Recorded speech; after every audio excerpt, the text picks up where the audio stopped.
முனுசாமியை விட்டு ஆழம் பார்த்த எடப்பாடி. அதிமுகவில் பவருக்கு வரும் மிதுன். பரபரப்பான ராயப்பேட்டை. எடப்பாடி பழனிசாமியோட மகன் மிதுன கட்சிக்குள்ள கொண்டு வர தீவிரம் காட்டிக்கிட்டு இருக்காராம். ஏற்கனவே KP முனுசாமியை விட்டு ஆழம் பார்த்த எடப்பாடி இப்போ நிர்வாகிகள் உடனான ஆலோசனை கூட்டத்துல கட்சியில இளைஞர்களுக்கு வாய்ப்பு அளிக்கலாமா அப்படின்னு கேட்டுட்டு வராராம். மிதுன குறி வச்சுதான் எடப்பாடி அப்படி பேசுறாரு அப்படின்னு சொல்றாங்க அதிமுகவினர். 2026 தமிழக சட்டசபை தேர்தல்ல அதிமுக படுதோல்வியை சந்திச்சது. ஆளும் கட்சியா இருந்து எதிர்கட்சியா இருந்த கட்சி இப்போ 3வது இடத்துக்கு தள்ளப்பட்டிருக்கு. இதை தொடர்ந்து தமிழகம் முழுக்க இருக்கக்கூடிய அதிமுக நிர்வாகிகளை மாவட்ட வாரியா எடப்பாடி பழனிசாமி சந்திச்சுட்டு வராரு. அது மட்டும் இல்லாம மகளிர் அணி, இளைஞர் அணி, தொழிற்சங்க நிர்வாகிகள் உடனே சந்திப்பும் நடந்துட்டு வர்றது.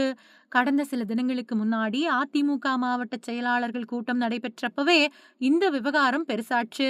கட்சியில இளைஞர்களுக்கு வாய்ப்பு கொடுக்கணும், புதுமுகங்களுக்கு வாய்ப்பு கொடுக்கணும், எடப்பாடி பழனிசாமியோட மகன் கட்சிக்குள்ள வரணும், அதுக்கு நீங்க தடையா இருக்கக்கூடாது அப்படின்னு பேசினாரு KP முனுசாமி.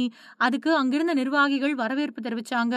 இந்த விவகாரம் பொதுவெளியில வெடிச்ச நிலையில வாரிசு அரசியலை எதிர்த்து ஆரம்பிக்கப்பட்ட இயக்கத்துல கட்சியில இதுவரைக்கும் எந்த பொறுப்புலையும் இல்லாத மிதுன பொறுப்பு கொடுக்கறது தவறானது அப்படின்னு அதிமுகவினர் கொந்தளிக்க ஆரம்பிச்சாங்க.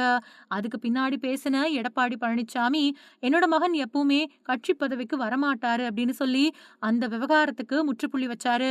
கட்சியில மகன் பெரிய பதவிக்கு வந்தா நிச்சயமா எதிர்ப்பு எழும் அப்படின்னு தெரிஞ்சதால கொஞ்ச காலம் அமைதியா இருந்த அவரு இப்போ மகனை முன்னிலைப்படுத்த தொடங்கி இருக்காரு அப்படின்னு சொல்லப்படுது. குறிப்பா IT விங் செயலாளர் பதவிக்கு மகனை நியமிக்க விரும்பக்கூடிய எடப்பாடி பழனிசாமி அதனாலதான் தேர்தல் அப்போ IT விங் சரியா செயல்படல அப்படிங்கிற குற்றச்சாட்டை முன் வச்சிருந்தாரு.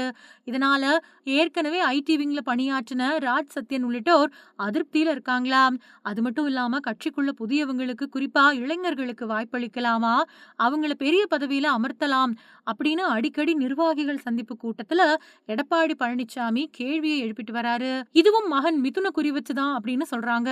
கட்சியில இப்போ பெரிய அளவுல பிளவு ஏற்பட்டிருக்கக்கூடிய நிலையில முக்கிய முகங்கள் ராஜினாமா செஞ்சிருக்காங்க. SP வேலுமணி, CV சண்முகம், நத்தம் விஸ்வநாதன் இவங்க எல்லாருமே எந்த கூட்டத்திலையும் கலந்துக்கிறது இல்ல. இதனால மகனை இப்போ கட்சிக்குள்ள கொண்டு வந்தா எந்தவித பிரச்சனையும் இருக்காது அப்படின்னு எடப்பாடி பழனிசாமி நினைக்கிறாரு. அது மட்டும் இல்லாம வரக்கூடிய காலங்கள்ல அதிமுகவோட முக்கிய நிகழ்வுகள்ல மகன் மிதுன மேடை ஏற்ற எடப்பாடி பழனிசாமி திட்டமிட்டு இருக்காரு அப்படின்னு சொல்றாங்க அதிமுகவினர்.